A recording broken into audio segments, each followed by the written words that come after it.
Nabi Muhammad sebelum diberi hidayah itu juga dalam keadaan dhalalah.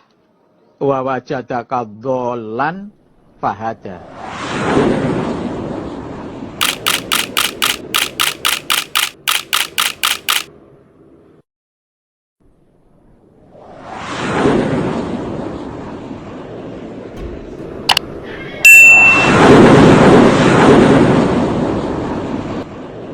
Selamat berjumpa kembali para sahabat Khairil Anas TV dimanapun Anda berada di seluruh penjuru Nusantara maupun di mancanegara. Dalam edisi kali ini kita akan berceloteh mengenai bahayanya menafsirkan Al-Quran dan Al-Hadis berdasarkan ro'yi atau pemahaman sendiri. Saya menjumpai kamu Muhammad orang yang tersesat, terus saya memberi hidayah pada kamu. Video ini menunjukkan salah satu bentuk penafsiran Al-Quran yang dilakukan oleh ulama atau mubalik LDI tanpa mengikuti tafsir yang dibenarkan. Penafsiran Al-Quran di kalangan ini banyak sekali mengalami penyimpangan makna yang berakibat pada terjadinya kekeliruan dan penyimpangan dalam pemahaman maupun pengamalan. Abu Jahal, dia tetap dalam kekufuran. Apa sama dengan orang yang diberi hidayah, dengan orang iman? Ya jawabnya, la yastawi, tidak sama. Menafsirkan Al-Quran dengan pandangan sendiri merupakan salah satu hal yang paling mengkhawatirkan dalam memahami dan menafsirkan Al-Quran. Dalam banyak hadis, tafsir biro'i digolongkan sebagai salah satu dosa besar, sedangkan pelakunya tercerabut dari rahmat Allah Subhanahu wa Ta'ala. Sebuah hadis qudsi menyebutkan bahwa Allah Subhanahu wa Ta'ala berfirman, "Tidaklah beriman kepadaku orang yang menafsirkan ucapanku dengan penafsirannya sendiri." Bahkan menafsirkan Al-Quran dengan penafsiran sendiri adalah sesuatu yang sangat berbahaya dan diancam dengan neraka. Bahaya sekali nafsirkan Quran tanpa ilmu, sampai ada ancaman man fassarul Quran bi ra'yihi falyatabawa maq'adahu minan nar. Orang menafsirkan Quran dengan semaunya sendiri maka sama juga pesan satu tiket di neraka. Itu bahaya sekali. Adapun yang dimaksud dengan tafsir biro'i atau menafsirkan Al-Quran dengan pandangannya sendiri adalah menafsirkan Al-Quran semaunya, sesuai dengan kepentingan dirinya atau kepentingan kelompoknya, tanpa disertai arahan rasional, arahan literal, atau bukti yang menyertai makna dari ayat-ayat itu. Nabi Muhammad sebelum diberi hidayah itu juga dalam keadaan dhalalah. Wa wajadaka dhallan fahada. Saya menjumpai kamu Muhammad orang yang tersesat, terus saya memberi hidayah pada kamu. Penafsiran seperti ini pada dasarnya tidak mengikuti Al-Quran, tetapi bermaksud agar Al-Quran mengikuti hawa nafsunya, mengikuti kemauannya. Dan tentu saja orang yang memiliki keimanan yang utuh pada dirinya tidak akan melakukan hal-hal seperti itu.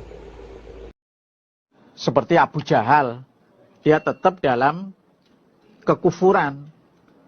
Apa sama dengan orang yang diberi hidayah, dengan orang iman? Ya jawabnya, la yastawi, tidak sama. Nabi Muhammad sebelum diberi hidayah itu juga dalam keadaan dhalalah. Wa wajadaka dhallan fahada. Saya menjumpai kamu Muhammad orang yang tersesat, terus saya memberi hidayah pada kamu.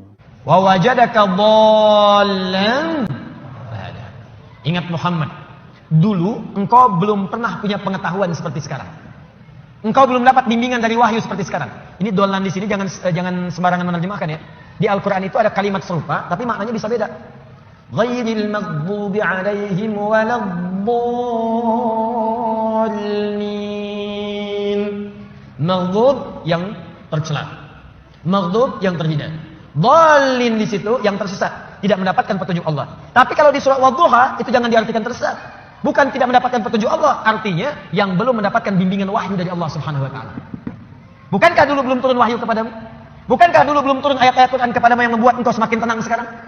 Lalu setelah itu fahada, datanglah kemudian ayat-ayat itu. Hada itu kata kerja, kata bendanya hudan. Al-Quran disebut dalam Al-Quran dengan nama hudan. Dzalikal kitabu la raiba fi hudan syahrul ramadan alladzi unzila fihi al-Quran hudan linnas. Hudan. Wajadaka dhallan fahada. Muhammad, dulu kamu belum punya pengetahuan, sekarang dapat ilmu. Dulu kamu belum dapat bimbingan wahyu, sekarang dapat wahyu. Maksudnya apa? Ingat-ingat Muhammad. Sekarang saat kamu dapat beban seperti ini, jangan cepat banyak menyesali, karena banyak nikmat Allah yang lain yang bisa kamu hadirkan. Nikmat pengetahuan, nikmat kesehatan, nikmat mendapatkan bimbingan. Nah ini pun Bu, Pak, penting untuk disadari. Kalau sedang merasakan sulit di satu nikmat, maka ingat nikmat-nikmat yang lainnya.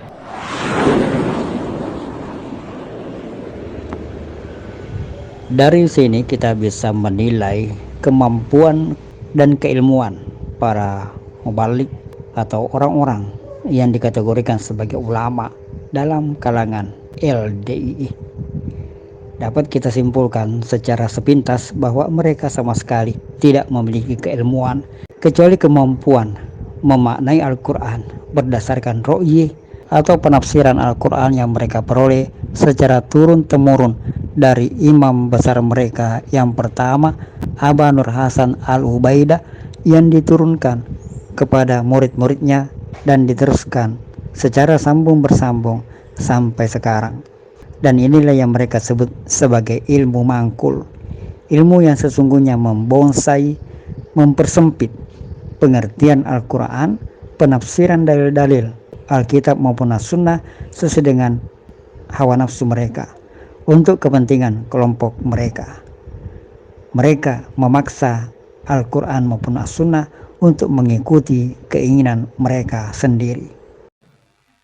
Enggak boleh agama kok menurut saya, agama yang menurut Allah dan Rasul. Enggak boleh menurut saya. Kalau menurut saya berarti agama macam-macam, karena setiap orang menurut masing-masing. Semoga Allah menyelamatkan saudara-saudara kita yang masih terjebak di sana dan segera kembali ke pangkuan kaum muslimin yang mengamalkan, menjalankan Al-Quran dan As-Sunnah sesuai dengan penafsiran para ulama dan salafus soleh. Sekian celotehan.